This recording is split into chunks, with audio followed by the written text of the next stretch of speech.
ओडिशा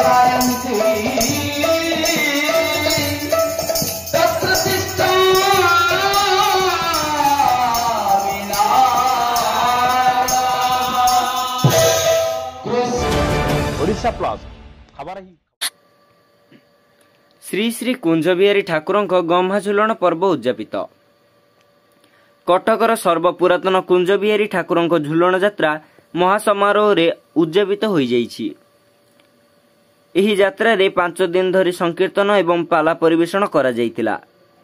एही झुलन यात्रा अवसर रे बेलेश्वर बहु ग्रामवासी एकत्रित होई कुंजबिहारी ठाकुर शरणापंथी होइतिले। सूचनायोग्य बेलेश्वर ग्रामर ग्रामदेवती रूप में माँ बिलो मंगला दीर्घ वर्ष धरी पूजा पाई आसुथिले। ताहा सरकारी जमी रे निर्माण होइतिबारु ताहाकु उच्छेद पई सरकार तरफ सूचित करा जाइतिला।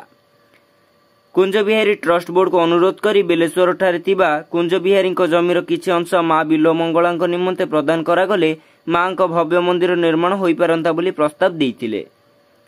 एही प्रस्ताव को गुरुतर सह विचार करी कुंजबिहारी ट्रस्ट बोर्ड एवं चाउलियागंज अंचलवासी निष्पत्ति अनुसार माँ भव्य मंदिर निर्माण पर जमी जोगाई दिया सह कुंजबिहारी ट्रस्ट बोर्ड प्रत्यक्ष तत्वावधान रे बेलेश्वर ग्रामवासी सहयोग रे मंदिर करा सह निष्पत्ति निया जाइतिला।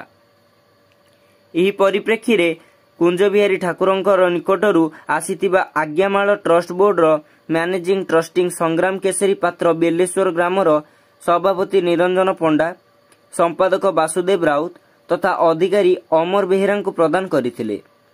एही आदान प्रदान कार्यक्रम रे मठ ट्रस्ट बोर्ड वरिष्ठ सभ्य लक्ष्मीधर साहू अजय पात्र प्रभात पृष्टि महेश पाट्रा तथा अनुष्ठान सभापति श्री पवित्र पात्र चाउलियागंज अंचल बहु मुरबी प्रमुख उपस्थित थिले। कटकरू महेश पात्र रिपोर्ट ओडिशा प्लस।